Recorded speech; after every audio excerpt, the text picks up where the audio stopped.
In today's video, I'm going to teach you how to use this ultra sparkly medium along with fluid art paint to create a one-of-a-kind painting that is likely to inspire others. Stay tuned, that's coming up next.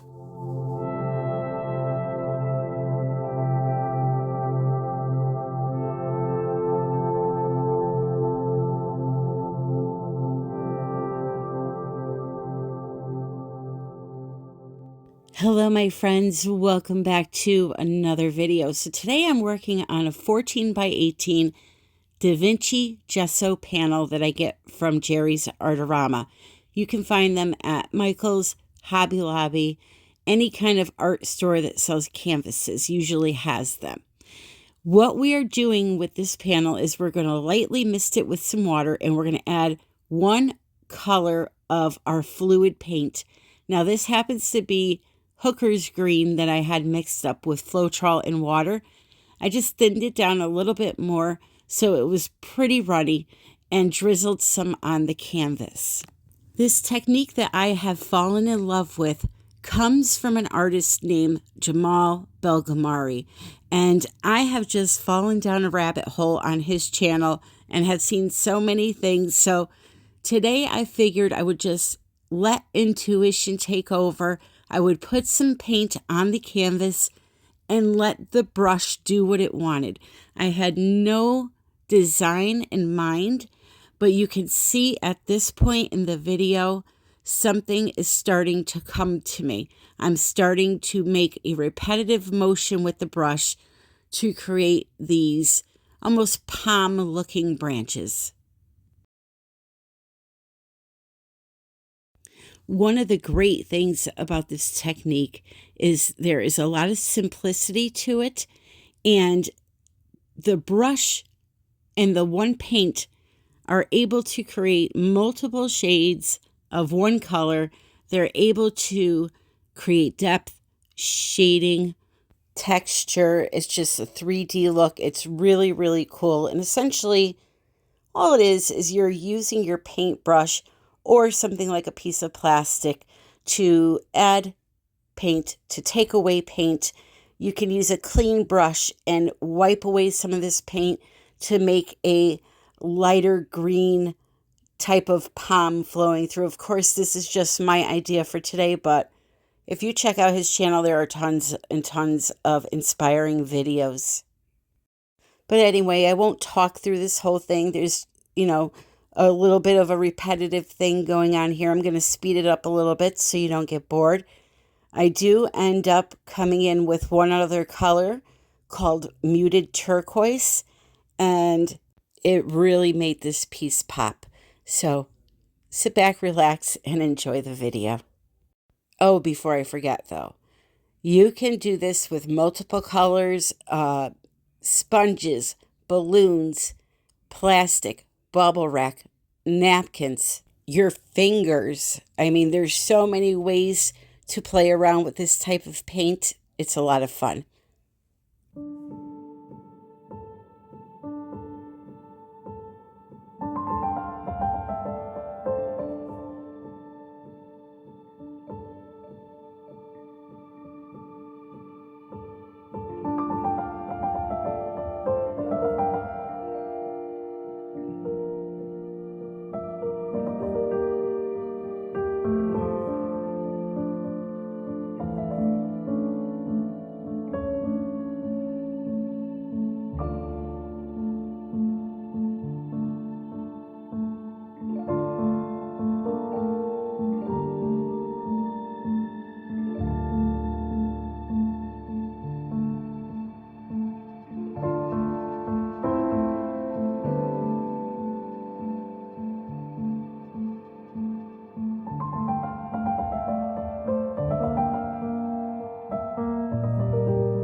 So now I'm just adding in a little more of the turquoise blue, and then I'm going to give you a close-up before we move up to the next step.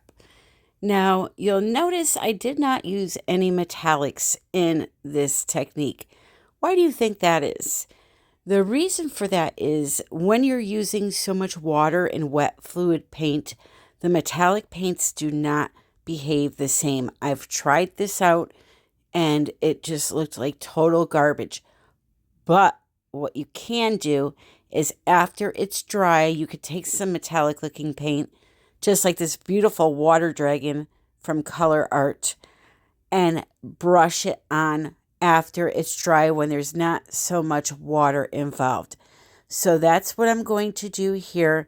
By the way, Color Art is having a 25% discount sale, and you can get that deal if you use my discount code, which is in the description of this video.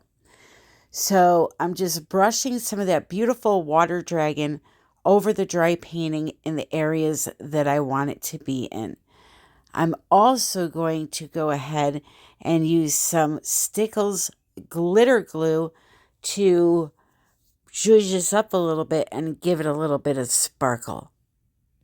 Again, this was just meant to be a very relaxing time. No flipping cups, no splattering paint, just a good time with a brush. So here is my Stickles glitter glue, and that color is called Crystal. And I'm going to take my paintbrush, dip it into it, and I'm just going to make very thin lines of glitter going down certain portions of this canvas. I mean artist panel, gesso panel. I'm so used to calling it a canvas. Anyway, once this is dry, I'm going to come in with a beautiful coat of KS resin. I am using the Liquid Art Ultra UV resin, and that also has a discount code in the description. One of the best resins. I held a resin class here in Connecticut yesterday. Everybody had such a good time. I had the time of my life. It was a blast, and very nice to see a few of you there. Thank you for coming. So if you ever need help with resin or acrylic pouring, I do offer classes. I'm in the process of setting up my next acrylic pouring class here in Connecticut. If you're going to be interested in that, shoot me an email, artbytammy@yahoo.com. So now that we put the resin on, we're going to spread it out with our hands, and you're just going to see how much it helps things like the color popping and the glitter sparkling. I love resin. I always have, and it's just a beautiful finish. So here we go, my friends. Thank you so very much for joining me. If you enjoyed the video, please remember to click like on the way out, leave a comment, and if you are not subscribed, please consider doing so. If you want to learn about ways to follow me, or if you need help with consistency, there is a video in the description of this video. There's a link for it. Look at that Stickles glitter glue. I love that stuff. It's just so fun. And I made a little tiny teardrop shape with it in the center there. It's hard with the flash and the overlight heads, to see the true beauty of a piece, but it's there. This is a 14 by 18, and I hope you enjoyed it. Until the next time, my friends, I love you all, and happy pouring.